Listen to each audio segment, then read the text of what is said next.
या ठिकाणी अवसरी बुद्रुक या गावामध्ये प्रचार करत असताना गुली वस्तीवर या ठिकाणी मी आलो। या ठिकाणी आमचे हे शेतकरी यांनी हा चाबूक माझ्या हातामध्ये दिलेला आहे आणि हा चाबूक याच्यासाठी हातात दिला आहे का शेतकऱ्याचा प्रतिनिधी जिल्हा परिषदेमध्ये जाऊन या मुजोर प्रशासनाला या चाबकानं सरळ करून या शेतकऱ्याला न्याय मिळवून देण्यासाठी हा चाबूकच मला या ठिकाणी हातामध्ये दिलेला आहे।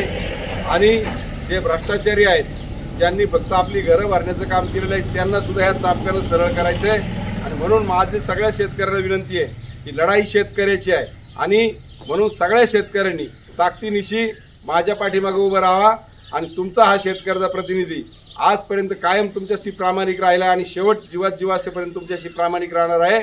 आणि हा शेतकऱ्याचा चाबूक त्या ठिकाणी जिल्हा परिषदेमध्ये काढला पाहिजे आणि या सगळ्या प्रशासनाला या ठिकाणी आणि सरकारला वटणीवर आणल्याशिवाय हा प्रभाकर बांगर शांत राहणार नाही। आणि जोपर्यंत माझ्या शेतकऱ्याचं लाचारीचं जगणं संपून त्याच्या आयुष्यामध्ये सुख समृद्धी येत नाही तोपर्यंत मी शांत बसणार नाही आणि या आसूड हातात घेऊन या सगळ्यांना सरळ केल्याशिवाय राहणार नाही। आवाज खनखनी नाही।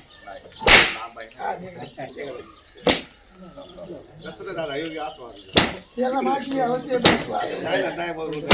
लांब तुम्हाला सगळ्यांना चालक दिला।